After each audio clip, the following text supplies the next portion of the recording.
Excellent.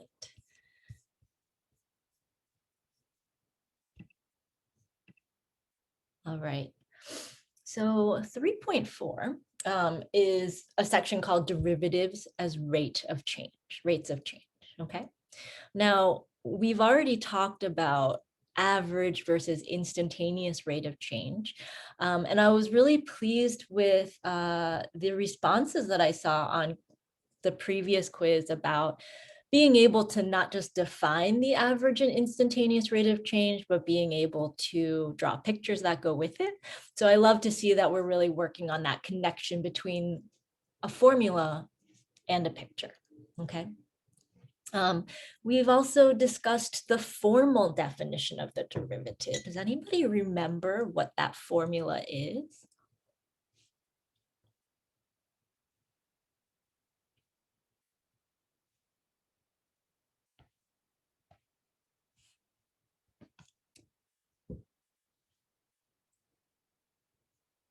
It's probably a really long one to type into the chat, but I'll give you folks a couple more seconds if anybody is typing it in.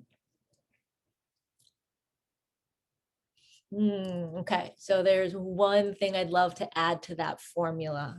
All right, so we've got f of x plus h minus f of x all over h. But what is it that we need to have in order to make it the formal definition of the derivative? So we need to have in the front that limit as h approaches 0. Okay.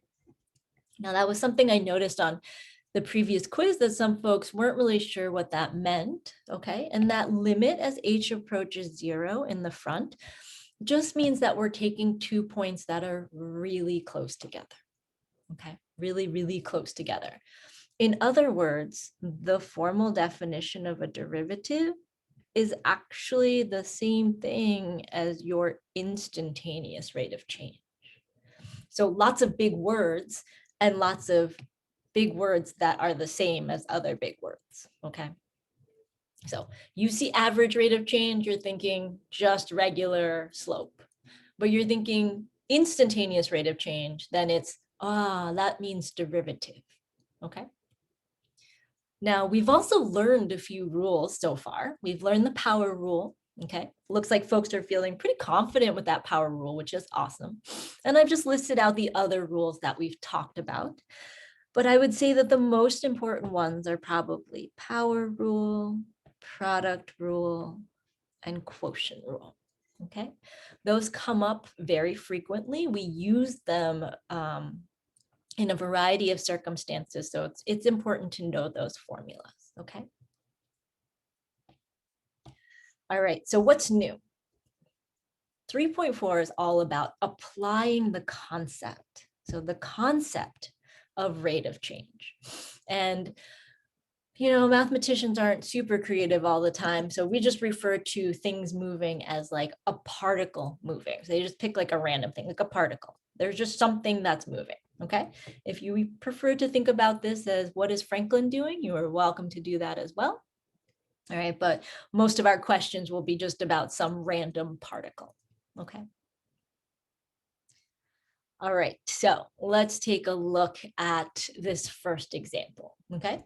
So we have some equation. The equation of motion of a particle is S of t equals 2t cubed minus 5t squared plus 3t plus 4. And t is measured in seconds and s is measured in centimeters. Okay, so S stands for the position. I know that's sort of a weird letter to use because the word position, I mean, there's like an S in the middle of it, but it doesn't like start with an S or anything. So, but S stands for position, okay?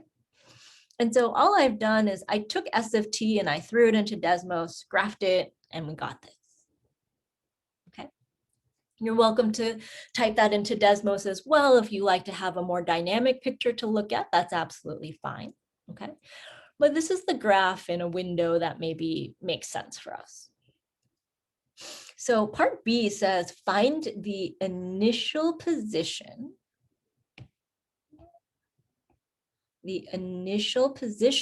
of the particle graphically. So I'm wondering if someone can take a look at this graph and say, well, I think the initial position is blah. All right, we've got a 0, 4.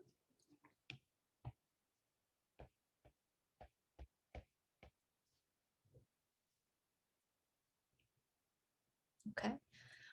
Now, if we were to think about this on the graph, what part of the graph did that come from?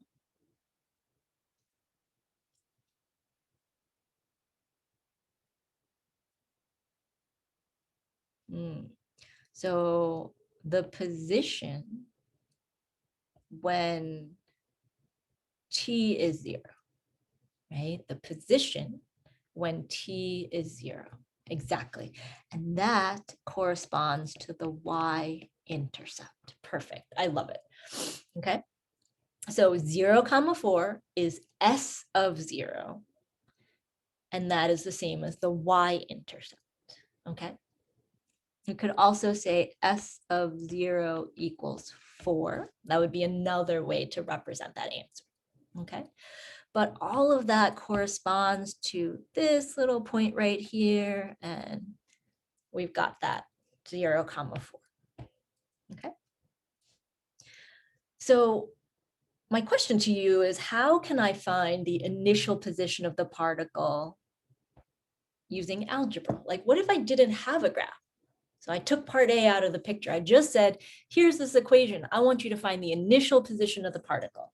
How would you approach that?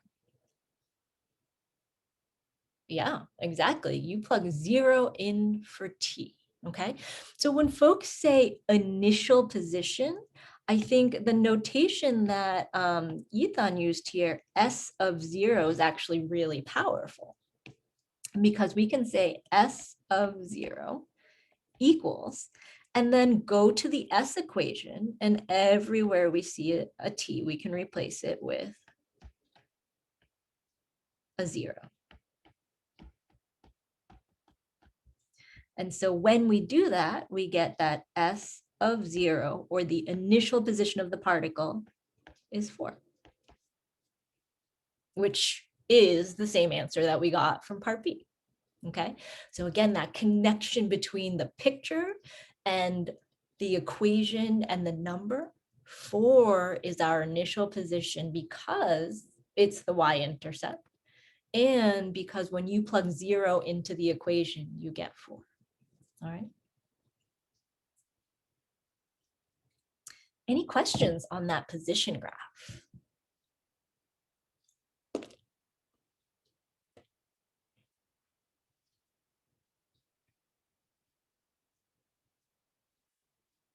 Okay. All right. Now, an important concept that we kind of danced around on Monday, and we didn't necessarily officially state, is that there's a relationship between position and velocity, okay? Some of us were kind of referring to it as speed, but I think, as Moon pointed out, we're going to be really thoughtful about some of the words we use here, okay? So I don't know how many of you drive yet. I think maybe a fair number of you probably drive. But if you're driving, you have a speedometer on your car dashboard, right? It tells you how fast you're going. And if you are driving, let's say, from your house to school, that would be sort of like one direction, and you're traveling 50 miles an hour. When you turn around and come home, so from school and you come home and you travel the same speed, it's still 50 miles an hour, but you're actually going in the opposite direction, right? And so one of the things that we want to be thoughtful about is when we say speed, we don't actually include a direction. Speed is just like how fast you're going. But velocity actually tells you how fast you are going in a specific direction. Okay. Exactly. Speed just has magnitude, right? It's just how fast you're going. Velocity, though, it's more of a vector quantity in the sense that you need to know how fast you're going and in what direction. Okay. Now, when we were looking at Franklin the Turtle on Monday, people were starting to use language like, okay, well, he's traveling up the screen or down the screen or towards the grass or towards the beach. And so you were sort of building that into your discussion about how fast he was going at certain points. Okay. Now, here's the connection I want to make sure is really clear. That when we take the slope of position, we get velocity. Okay. Vectors. I do love Despicable Me. It's such a good movie. All right. So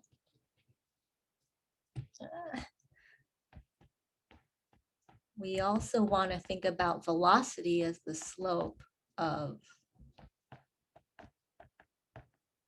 position. Okay. So knowing that, all right, I'm going to go ahead and write down the slope, the position function again. S of t equals 2t cubed minus 5t squared plus 3t plus 4. How am I going to get to the velocity function from here?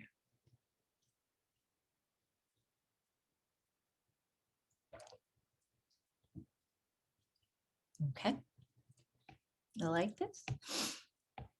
So we've got the slope of position, which we could say is the derivative of position.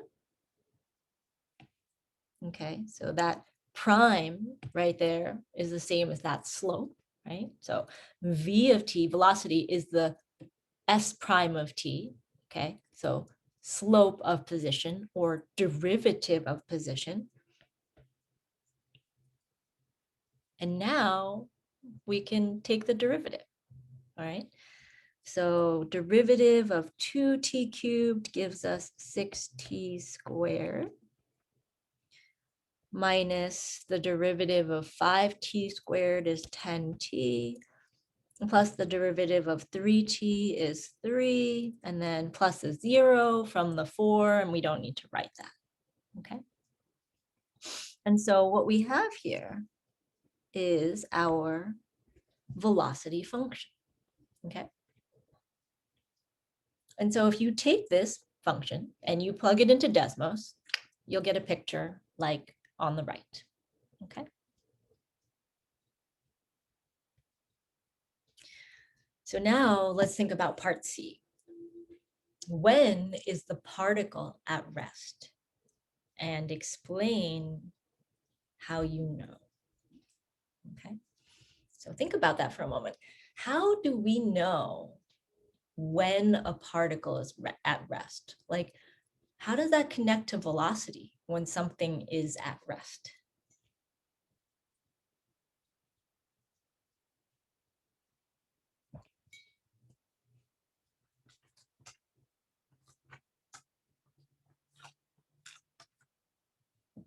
Okay. All right. I actually love that we have, I think, 2 different answers here, okay? One answer that I think I see is when the particle changes direction. So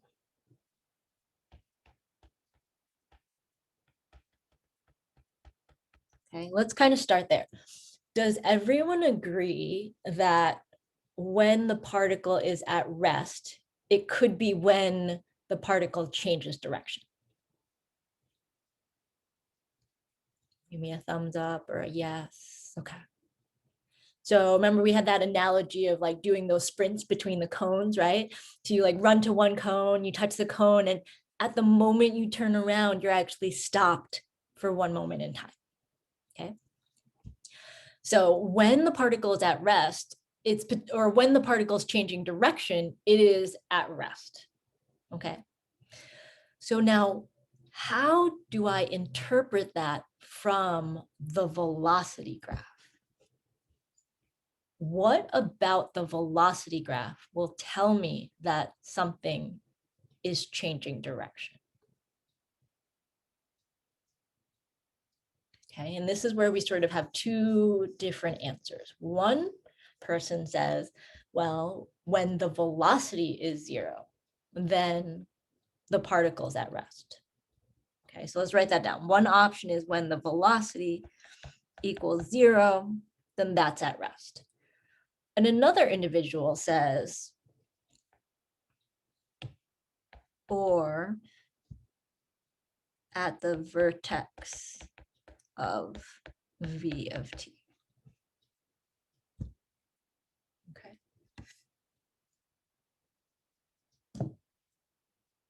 So let's think about that for a moment.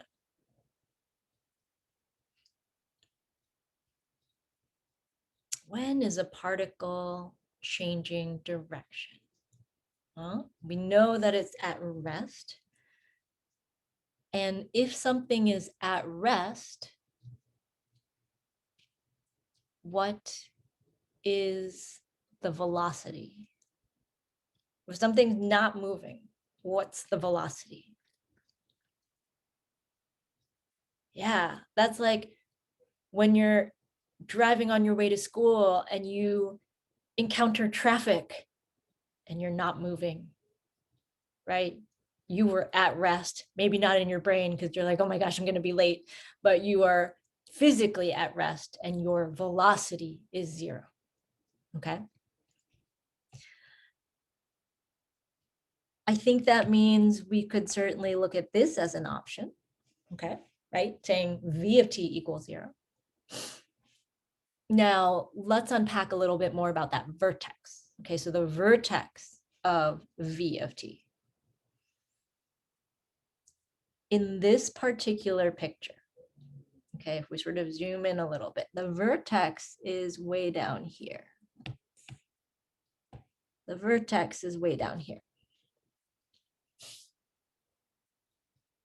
And that vertex has this as the coordinates.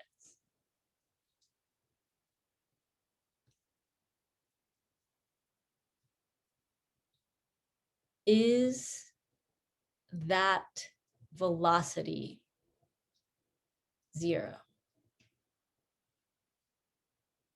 Or rather, what does that point even tell us?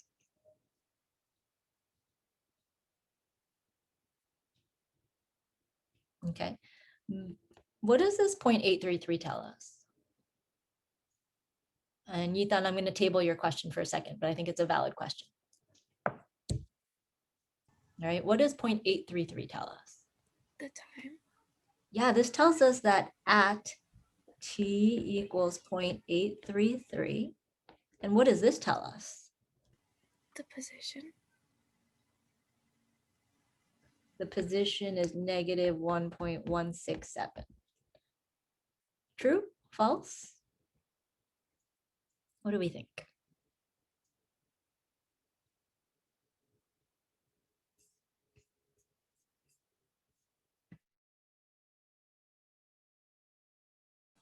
Isn't that velocity?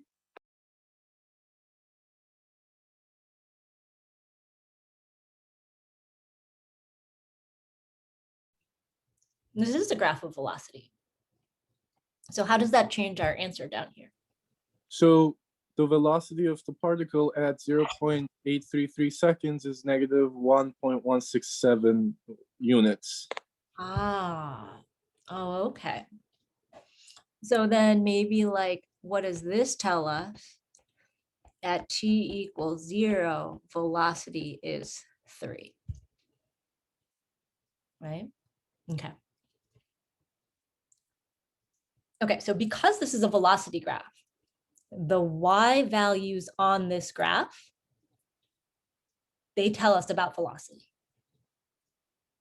Okay, so the y values on a velocity graph tell us about velocity, right? Kind of like if we go back to the previous graph, the y values on the position graph, well, they tell us about position, right? Okay, so then let's go back to this question. When is the particle at rest, or when does the velocity equal 0?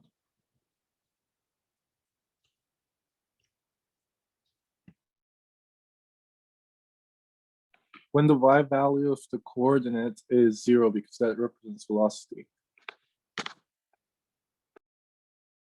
All right, so looks like this point, which is right here, has a y value of 0.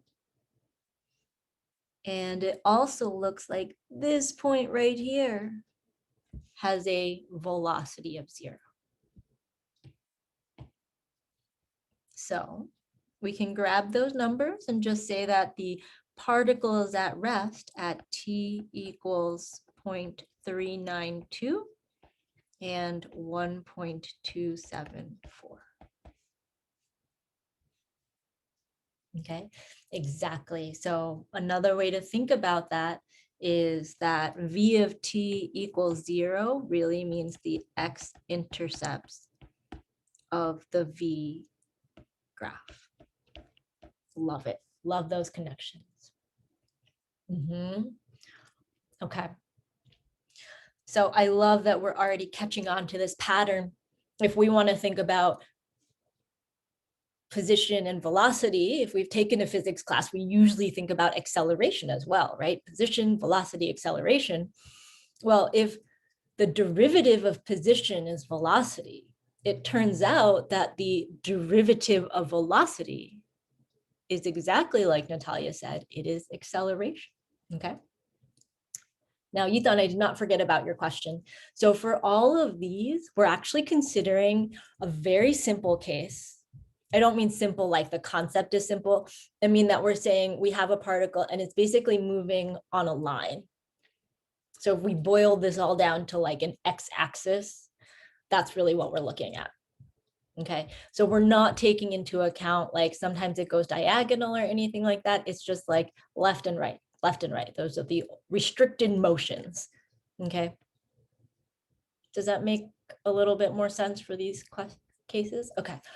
Now to your question though, I think what you'll find about other kinds of motion is that sometimes we need more than one variable to define that. If we're moving diagonally, we might need an x and a y. If we're moving through space, we might need x, y, and z. And so those are exactly questions that you would answer in Calc 3, which is multivariable calculus, or like calculus that we're doing right now, but with like more than one variable. Yeah. Okay. Yeah, exactly. That's where you're headed. Exactly. Cool. Okay. So we've got position. We've got velocity. And we've got acceleration. Okay. So the velocity function is v of t equals s prime of t, which equals 6t squared minus 10t plus 3. Okay. Acceleration, we call a of t, is exactly like we said in the chat, which is v prime of t. but how could I write that as something related to the position? Like, how does acceleration relate to the position? Bingo. S double prime, whoa, double prime, of t. Okay, so when we learned about higher order derivatives and people were asking like, well, why do we keep taking derivatives? When you take that first derivative of position, you'll get velocity. When you take the second derivative of position, you'll get acceleration. Okay. So what does that give us for our acceleration function?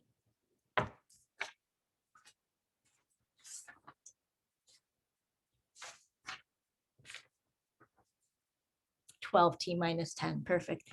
12t minus 10, and that 3 went away because the derivative of 3 is 0. Okay. Now, if you throw this on Desmos, you'll get a graph that looks like this. Okay. Now, before we answer part C, note that I wrote for part B that the y values on a velocity graph tell us about velocity. What would I write for this graph right here?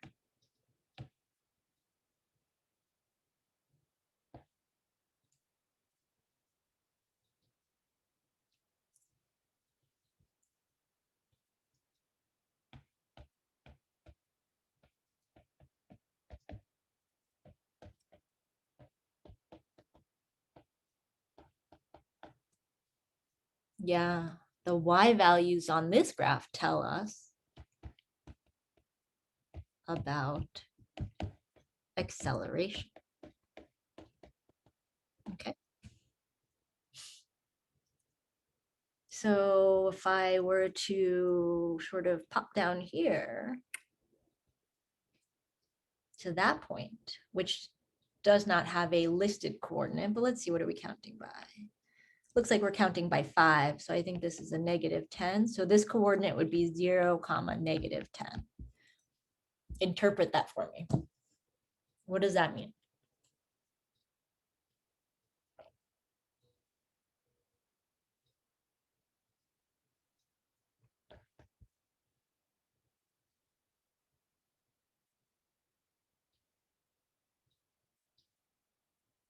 Absolutely. So this point 0, -10, what does that mean in terms of time and position or function or acceleration or velocity? What does that mean?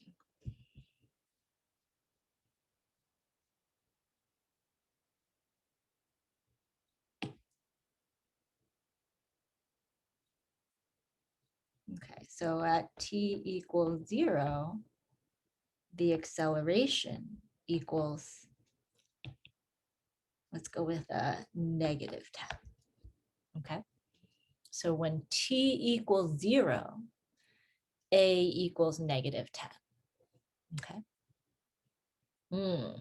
Okay, so let me table that question for a moment, Aylin. I think it is a really great question. Okay, let's answer this idea right here, and then let's come back and talk about that question. Okay. Ethan, did you have a question or is that a mistake? Mistake. Sorry. Okay. You're totally fine. You're totally fine. Okay. So let's now look at part C. When does the particle have an acceleration of 0? And explain how you know.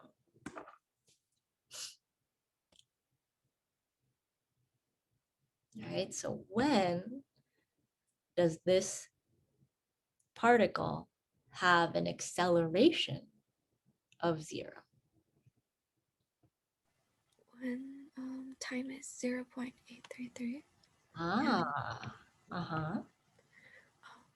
Because our y-axis is acceleration, so I would assume that our acceleration at 0 is, yeah. All right, so at t equals 0.833, because a of 0.833 equals 0. Or you could say that the y value there is 0. Okay. Now that's how we could find it if we had a graph, but let's say we didn't have the graph. Okay. How can we figure this out without the graph?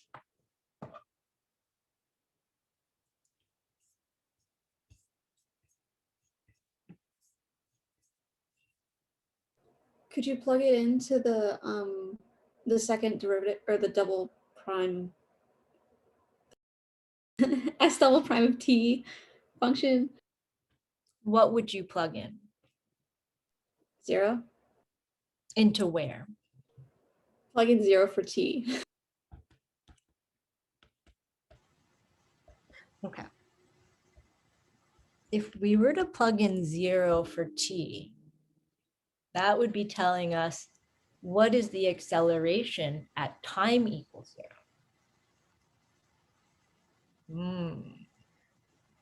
Acceleration's like the whole thingy. So like the a parentheses t. Ah, okay. But we don't want that, right? We want when a equals 0.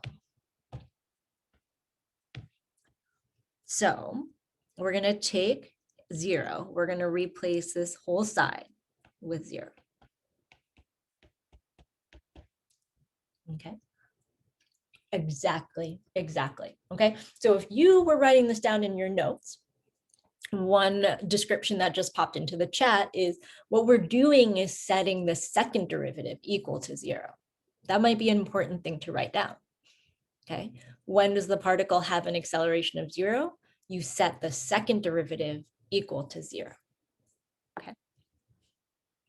We do a little bit of algebra. We get 12t equals 10.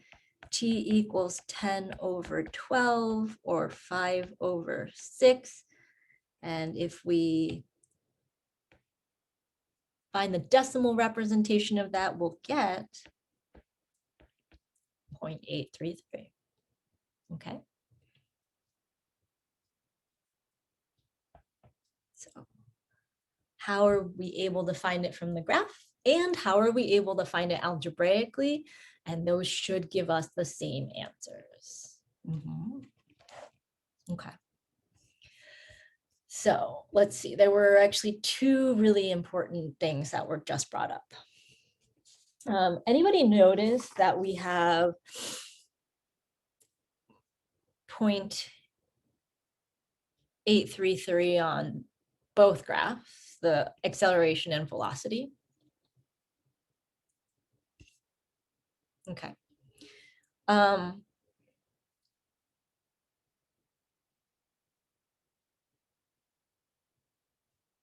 Let's go back to this for a moment.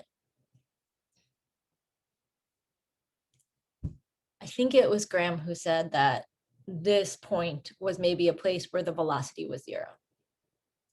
But this point is also the vertex of this graph, yes?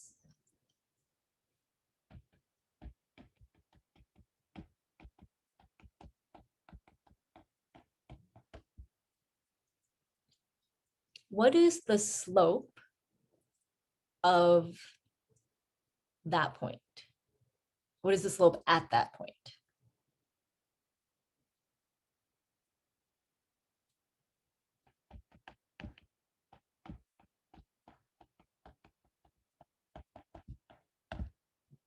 Okay, so at 0.833,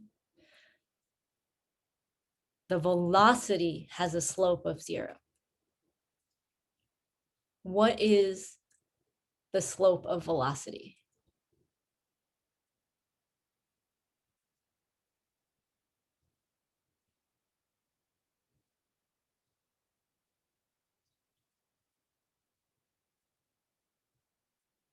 Slope of velocity is acceleration. So in other words, the velocity or the vertex of v of t has a slope of 0. We could also say that at t equals 0.833, v prime of t equals 0, or a of t equals 0.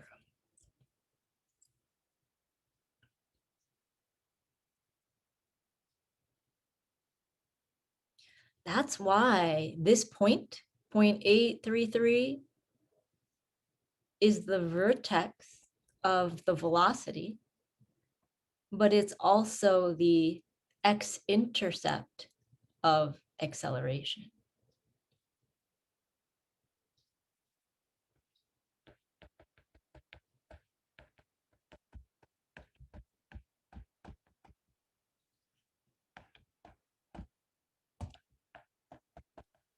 So when the y value of the acceleration is negative, that means it's going downwards in velocity. Okay, yes. So it gives the direction, right? Okay. So you made a really good connection between that 0.833 being on both graphs, right? And so I think what you're kind of asking is in line with the question I asked Aylin to table for a moment, which was, let me find it, that does a negative acceleration mean that it's going slower? Okay.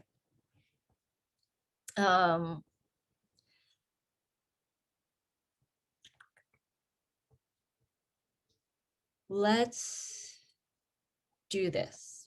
Before break, let's finish example 2.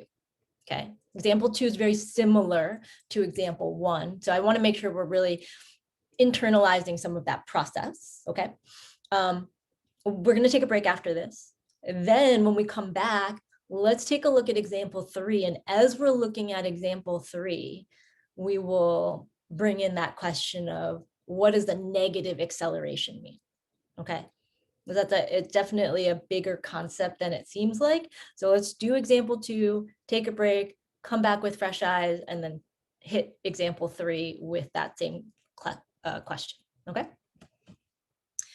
Do we feel like it would be a valuable use of time to maybe do example 2 in breakout rooms right now, like a chance to kind of practice something we have just seen?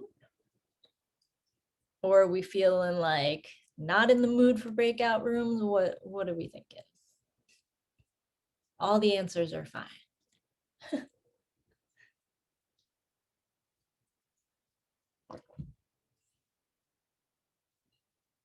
Not in the room, not in the mood, totally fine. All right, cool.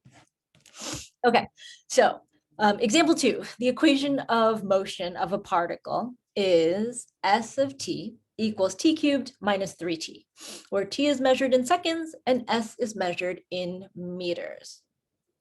So find the initial position of the particle graphically, okay?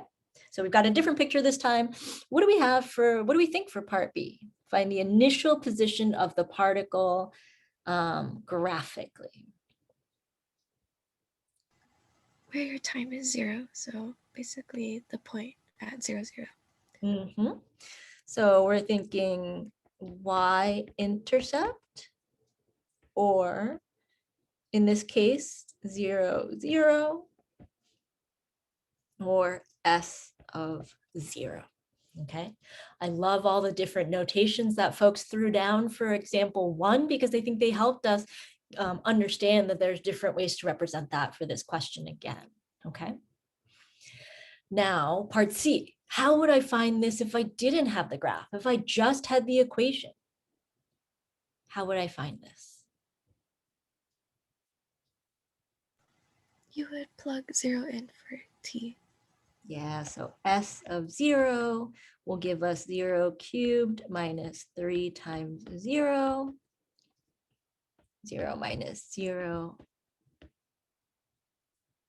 gives me 0. And we want to include meters here, a little m for meters, because we're thinking about what are we measuring in, okay? So if we were to go back to the previous problem, might be a good place for you after the class is over to label that with the appropriate units, okay? So finding the initial position, we're looking for that x-intercept, or we're plugging in 0 for t into the position equation. All right. Part D is a little bit different, okay? So now I'm saying find the average velocity over the interval 1 to 2 and draw the secant line on the graph to the left. So maybe let's start with the picture.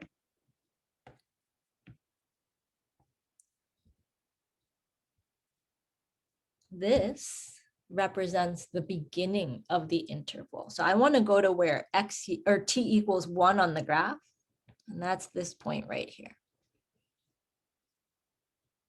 Okay.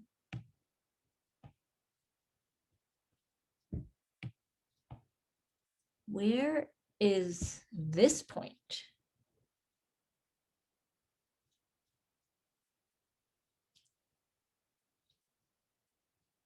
And if you'd like, you can, type that into the chat. So 2, 2. Okay. So let me pause for a moment. Are we okay with how we got those 2 points?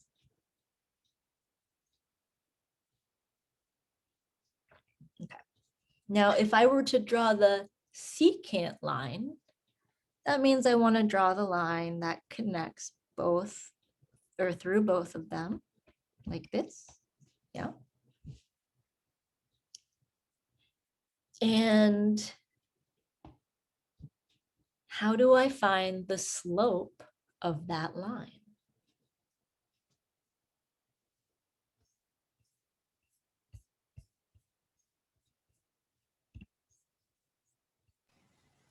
You could either do like the y2 minus y1 over x2 minus x1.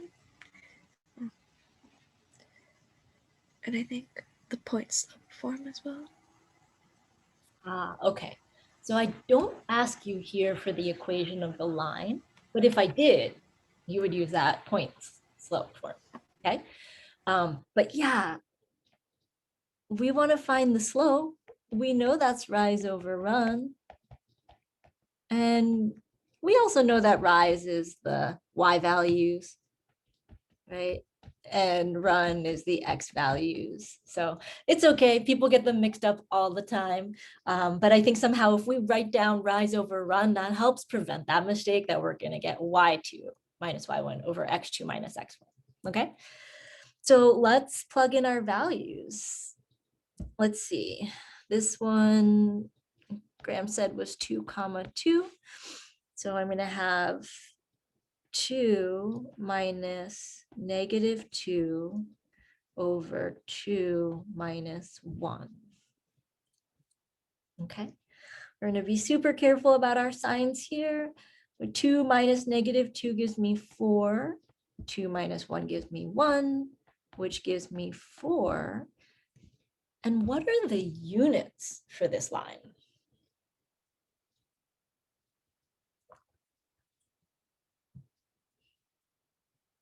Or for this slope, rather. I'm sorry. Yeah, distance and time, right? So let's see, we're measuring position in meters and we're measuring time in seconds. So 4 meters per second would be the average velocity over that interval. All right, and maybe we should make a note here that that average velocity is the same as slope of the secant line. Okay. So this idea stays the same. I've got position. If I want to find the slope of position, I'm going to get some kind of velocity. If I have a slope between 2 points, I get average velocity. If I get the slope at 1 point, I get instantaneous velocity. Okay.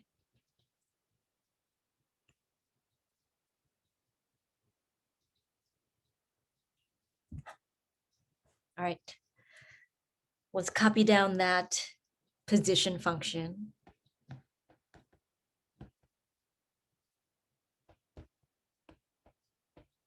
And from here, how can we find that velocity position?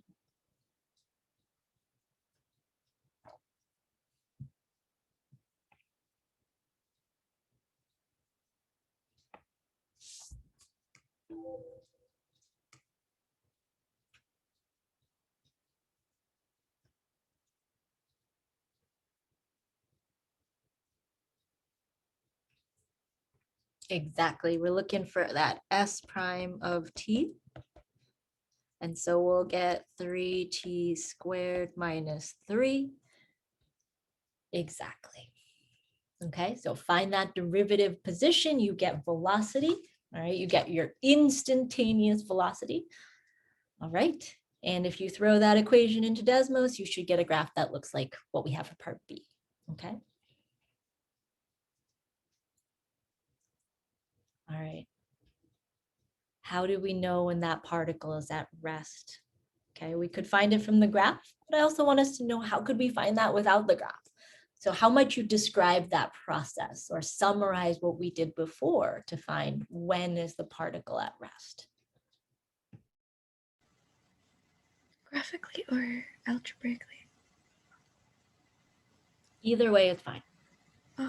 Because it's a velocity graph, we look at where the y is 0, so 1, 0, and then algebraically we would find where v is 0, so v equals our derivative thing.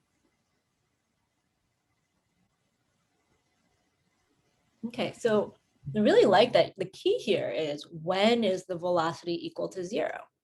And you're exactly right. If we look on a graph, then we would say where there is an x-intercept, right? I think ICES use that term. Where is there an x-intercept, right?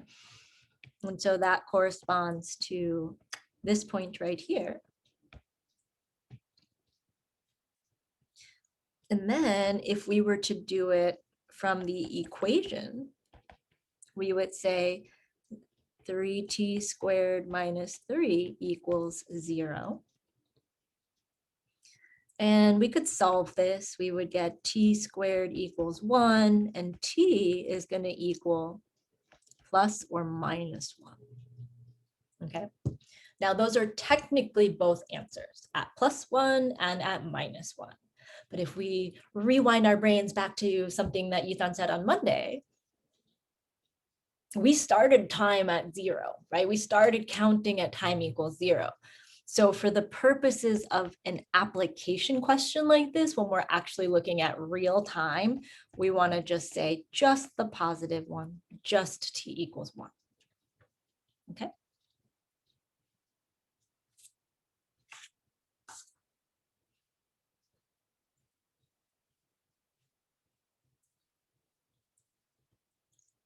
All right, so A, B, and C, very similar to example 1. Part D is a little bit new. Find the average acceleration over the interval 0 to 1. What are some ideas we might have on how we could do this either from the graph or from the equation?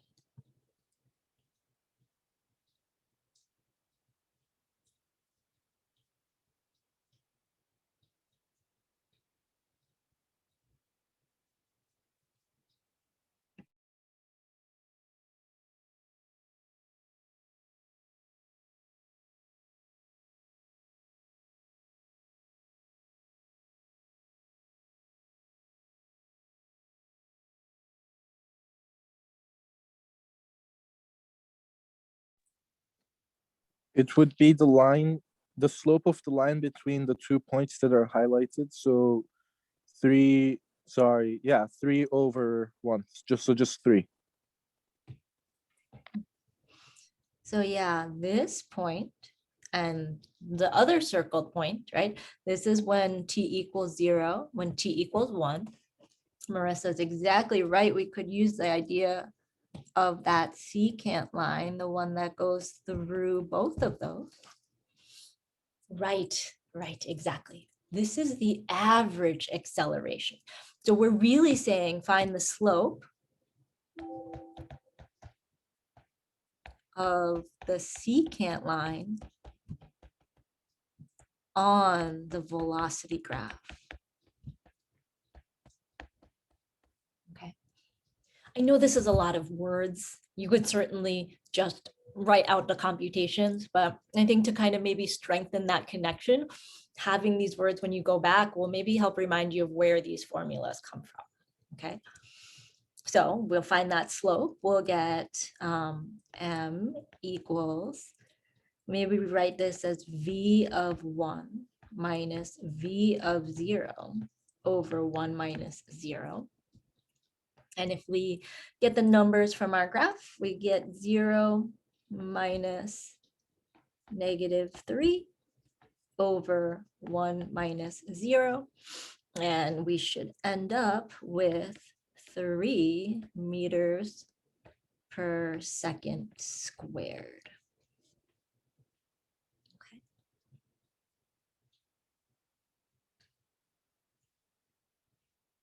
These kinds of questions, I would really encourage you to talk them out with someone else or someone else's. Okay. Good question. Well, we're looking for, let's look at the units for the x-axis here. This is t, which is measured in seconds, right? And this y-axis is v of t, which is measured in meters per second. So when I do meters per second divided by seconds, I get meters per second squared. Okay, so this is like meters per second, and then this is seconds. And that's how we get meters per second squared. Okay.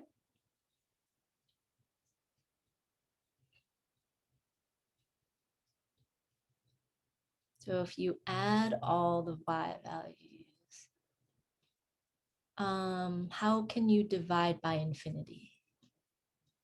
Well, I mean, I'm just, so the average rate of change, assuming we would take every point, but let's say we took the points at every 0.2 seconds between 0 and 1 second, added them all up and then divide by how many we added, we would get really close to 3.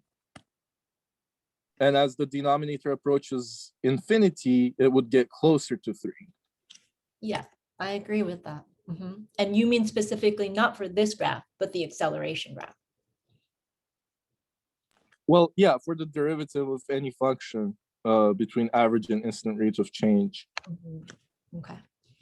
Okay, cool. I love that. All right. Well, let's take a look at the acceleration question before we head on break. All right. So determine that acceleration function. Let me write down our velocity function, which was 3t squared minus 3. And so acceleration is our first derivative of velocity. It is also the second derivative of position. And when we take that derivative, we end up with 6t. That -3 derivative of that goes to 0. So that's why we only have one term here. Throw that on Desmos, you get the graph as follows. Okay. Now, let's take a look at this question and let's read it really carefully. Find the acceleration when the velocity is 0.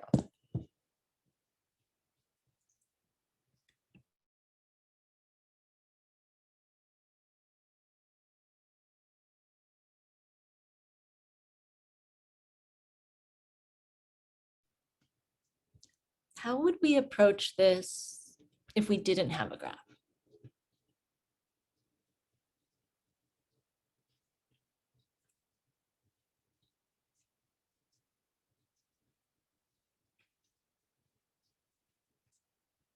Okay, let's see what ideas we have. Find the value of t when v of t is 0. Plug in a as 0. Okay, so it looks like we have sort of two schools of thought. One is that we take the acceleration and we set it equal to 0. Or the other one looks like find t for this and then find a of t. So let's just kind of look at those two options for a moment.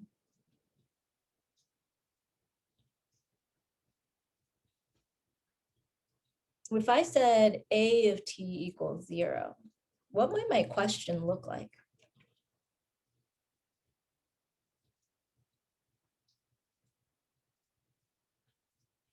If I say a of t equals 0, it might really ask it like, find when the acceleration is equal to 0.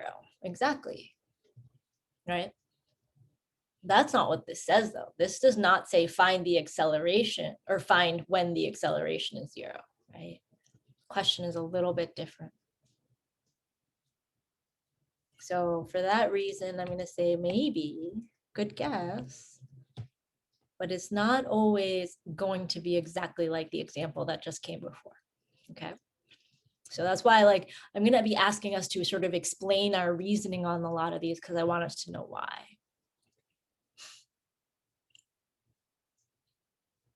Well, what do we think about this other option? There might be other options other than this, but this other option that was presented to us. Well,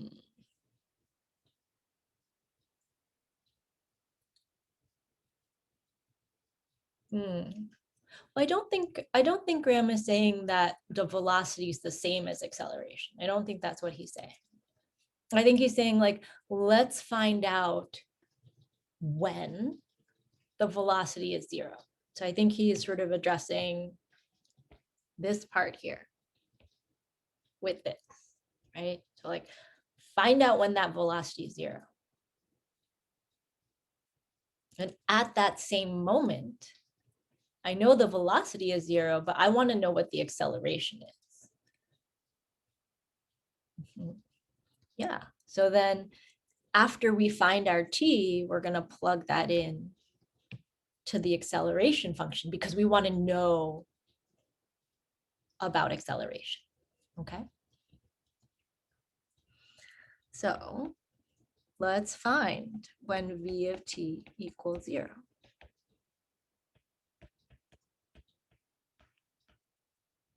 I think we said t squared minus equals 1 or t equals plus or minus 1, but because we're only looking at positive times, we picked 1. Okay.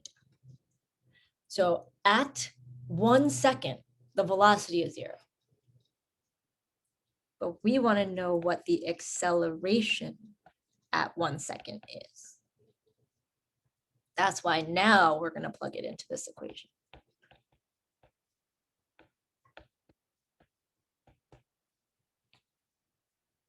Okay.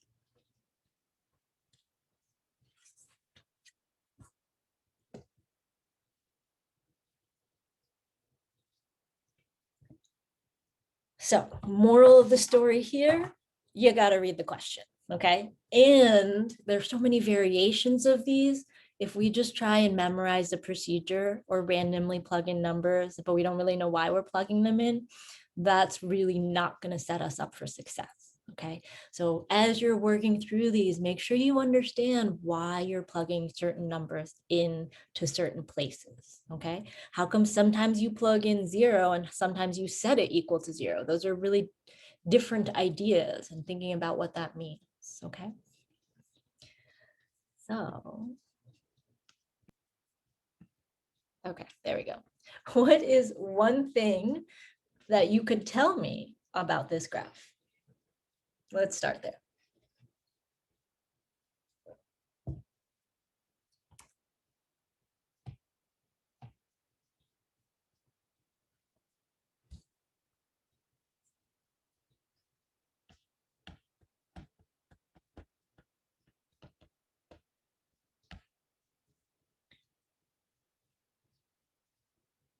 Okay, not cosine. Cosine is an even function, goes through y equals 1, but close. All right, it is a position graph. Yes, it is a position graph. How do we know that?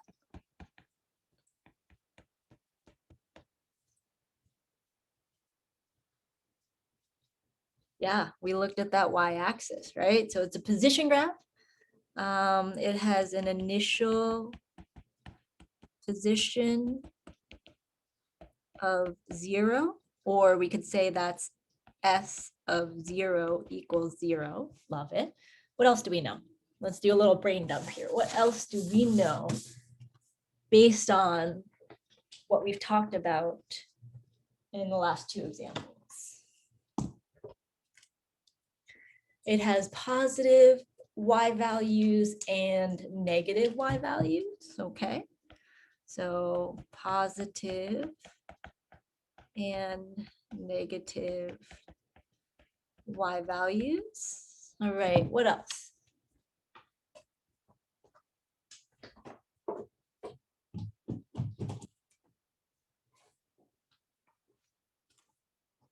Maybe get one more thing that we might see on this graph.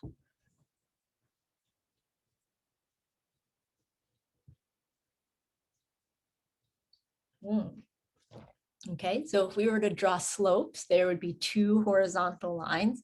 So 2 points that have m equals 0. All right. Can I get someone else to interpret that last statement? What does it mean to have 2 points that have a slope of 0?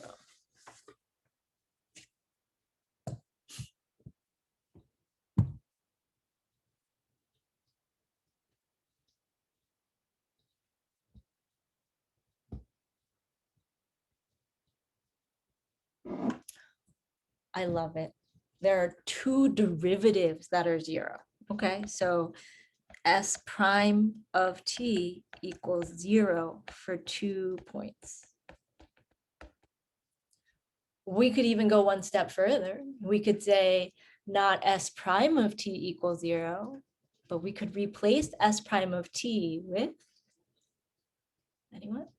What can we replace that with? 3 and 9, yes, those are the values, but what's another way we could say s prime of t? I should have asked that better. Yes, yes, okay. So v of t equals 0. Whoa.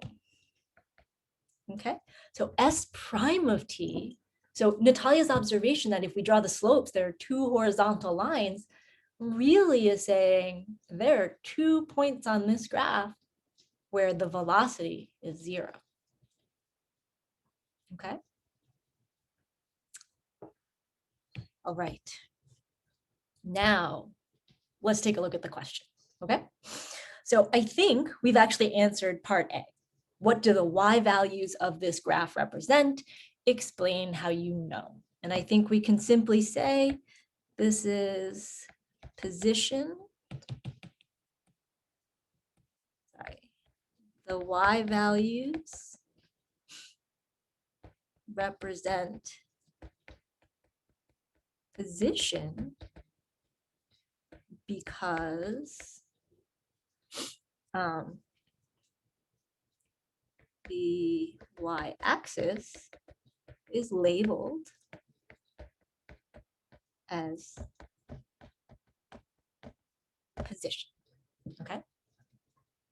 So the y values of this graph, they represent position because the y-axis is labeled as position. And I know that sounds so simple, but it becomes trickier when we start to look at like a velocity graph or an acceleration graph. That's why I really want to root us in this idea that we have to look at the axis to know what we're reading, okay?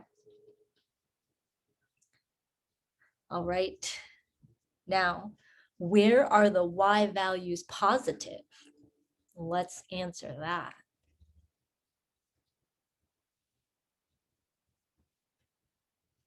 Where on this graph are the y values positive?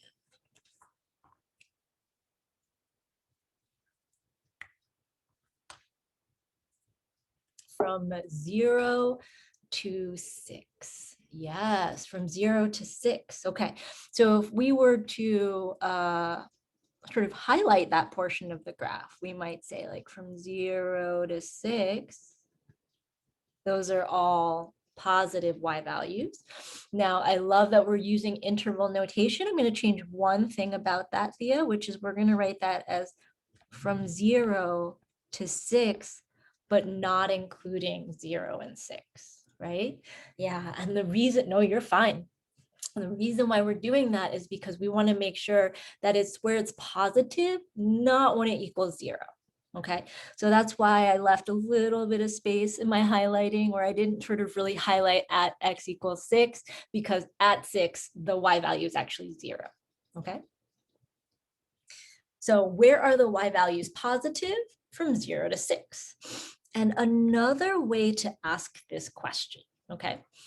So earlier, Yitan asked a great question. He said, well, what happens if you're moving in a circle or something like that? And I said, well, we're actually just thinking about motion along a single line, okay? So in general, the positive y value, so positive position, we say that is the same as when something is to the right of a starting point. Okay. So another way I could have said, I want you to find where the y values are positive is when is the particle to the right of where it started.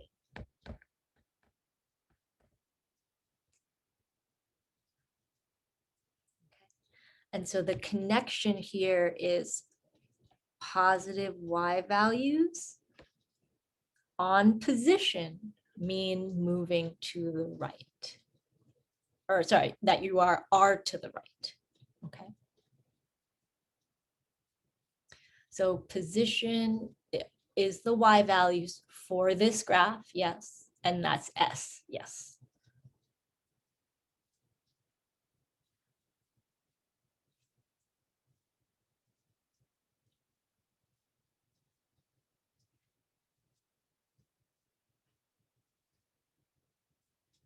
Okay. All right, so question C, similar, right? Where are the y values, except this time I'm saying, where are they negative? Okay. So where are the y values negative? And if we were to use interval notation to describe that, how might we put that?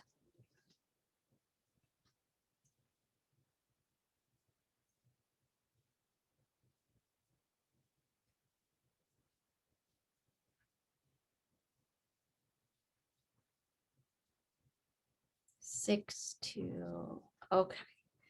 So this part to here. Yeah, so yes and no. I love this first part where you've got 6 as a parenthesis, okay? Now, with a lot of these graphs, what you see is just the scenario we're looking at. So really, this scenario ends at 10 seconds because that's the end of the x-axis here, okay? So that might help us with our answer because we're saying from 6 to 10, because that's right here, like the end of the graph. And 10, at 10, it's still to the negative. So we're gonna use a bracket so that we include that 10. Okay. So that green part, we can identify. But another way I could have asked that question. So for example, on an exam, I might ask you this another way of asking the question. I might not say, find where the y values are positive, find where they're negative. I might say, when is the particle to the right of where it started? And how would I ask that question for part C?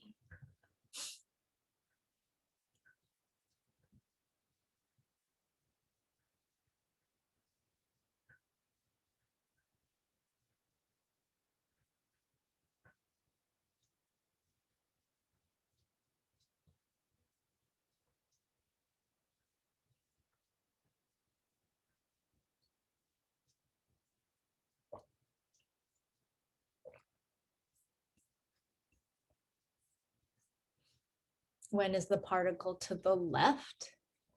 Ah, okay.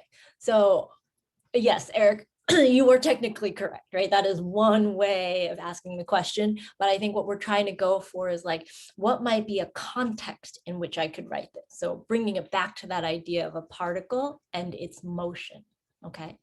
So we can sort of grab the same sentence from part B, except we're saying when is the particle to the left of where it started.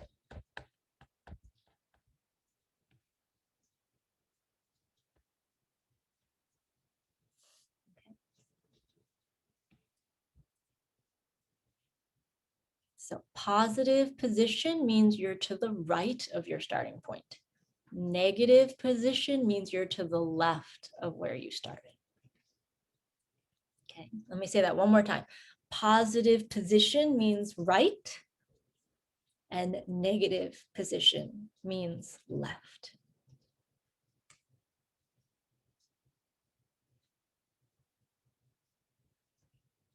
All right. Part D, where are the y values equal to 0? Okay, so let's keep this question in mind. Where are the y values equal to 0? Let's look back at our graph. What might we write as answers for when the y values are equal to 0?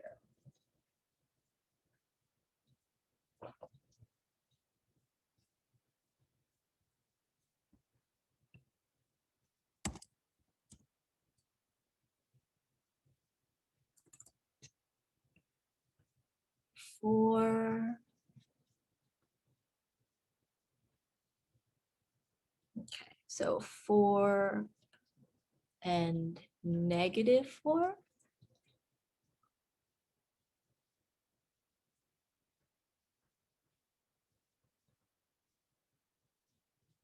Oh, okay, let's read that question again.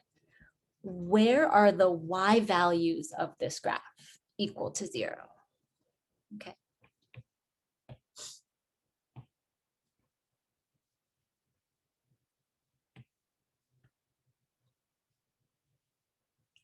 Where are the y values equal to 0?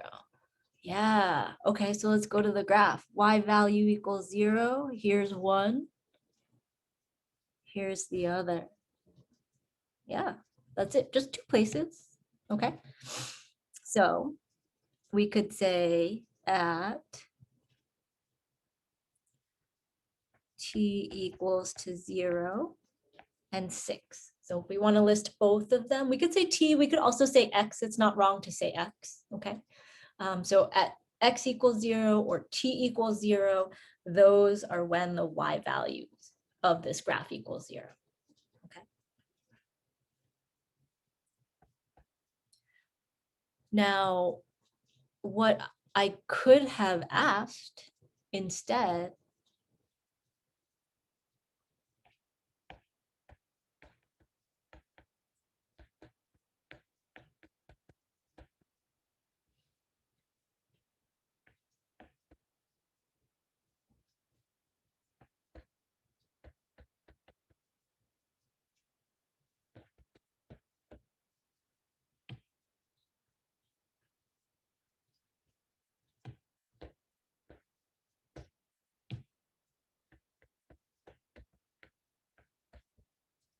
is this. When is the particle at the center?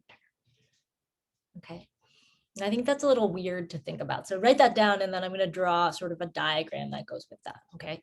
So at t equals 0 and t equals 6, that's when the particle is at the center. Okay.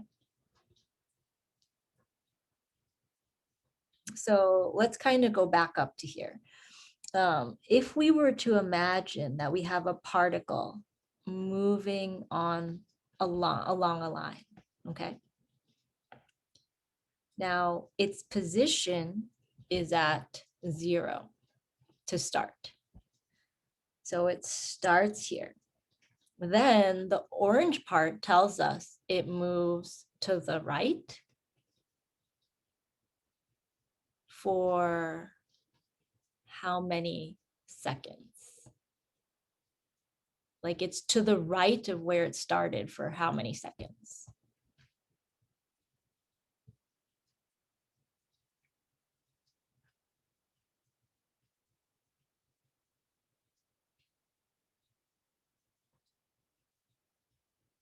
Yeah, for the first 6 seconds, right? So it's like it travels to the right. And at t equals 6 seconds, it gets back to where it started, or the center. After 6 seconds, from 6 to 10 seconds, it's actually traveling to the left for a little bit. Okay.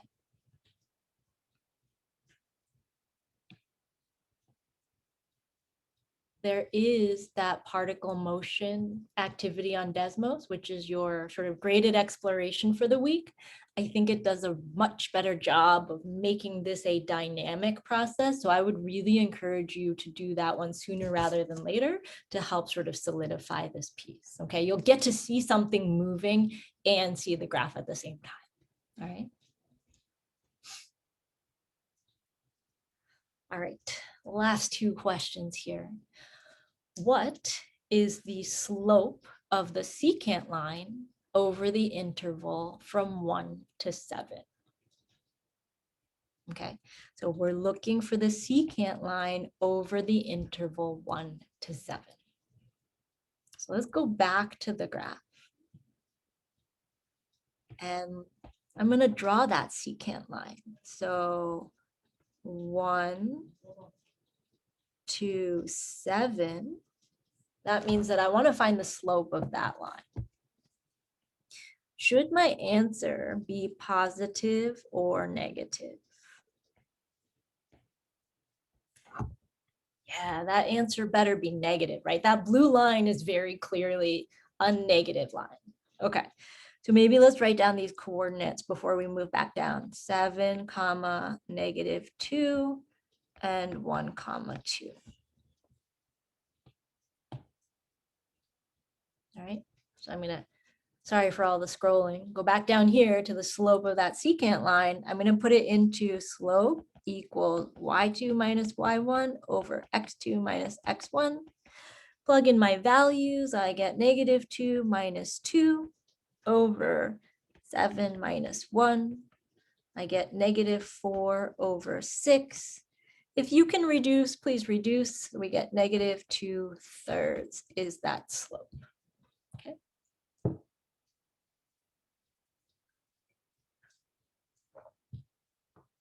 Now, a bit of an extension, but thinking back to the other kinds of questions we've seen, what is another way I could have asked you to find the slope of the secant line using the idea of position and velocity and acceleration? What's another way I could have asked that? Average rate of change of what? Like average what?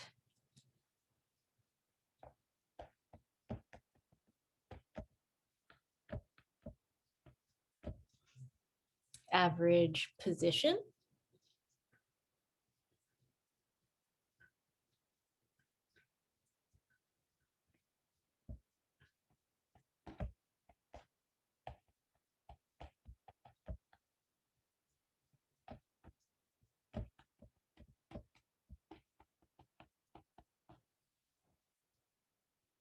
Right, but let's think about it in terms of position, velocity, or acceleration. Like, what are we looking for? Average acceleration. Tell us more about that. Why do you think average acceleration? Oh, average position. Okay, so we have some competing ideas. Average time. Okay. So how do we know? Well, I wonder if we go back to our units, if that will help us answer this question. Okay. So what are my units for y?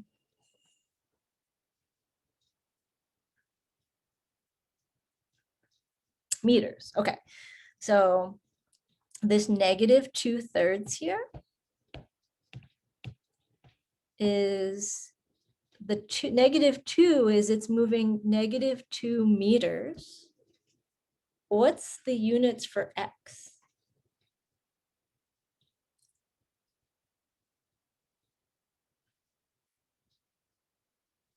Per second. Okay, so meters per second. Okay, so stay with me a little bit here. When we have meters per second, are we measuring position?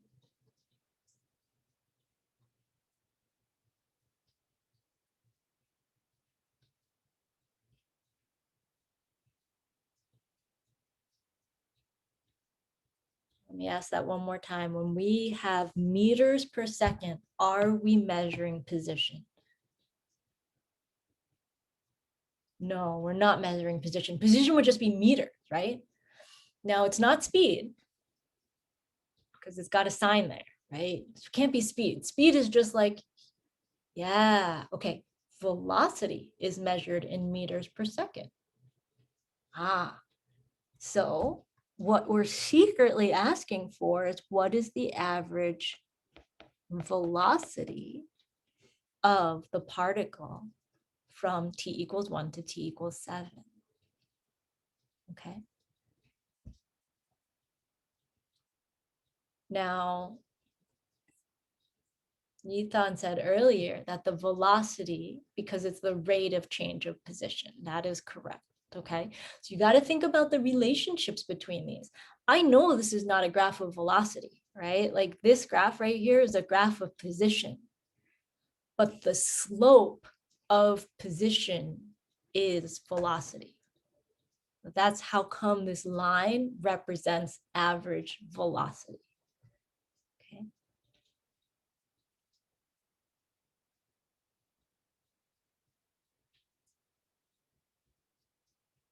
All right, we got one last part here. What is the slope of the tangent line at x=3? Okay. So if I go back up to my graph at x=3, it's right there. Yeah. All right, x=3 is right there. What is the slope of that line? 0, yeah. Right. m=0 for that tangent line. Okay. So that was easy to find from the graph, right? We know that the slope is 0, and we could write because it's a horizontal line. All right. But what is another way to ask this question? Right? That's the procedure. Look at the picture, find that slope. But what is the concept behind that?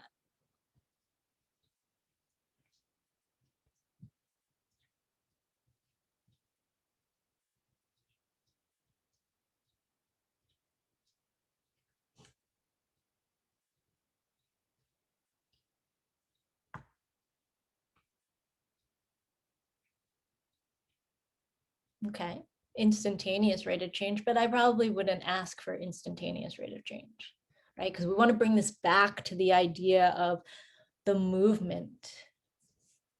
Okay, when is the particle at rest? I think that's one way to ask that. I could also ask, what is the particle's velocity at x equals 3? Right? So sneaky word change. Instead of Graham saying instantaneous rate of change at x equals 3, I said, what is the particle's velocity at x equals 3? Okay. So the idea there is you understand velocity is the same as instantaneous rate of change, which is the same as find the slope of that tangent line. All of those are same concept. Okay.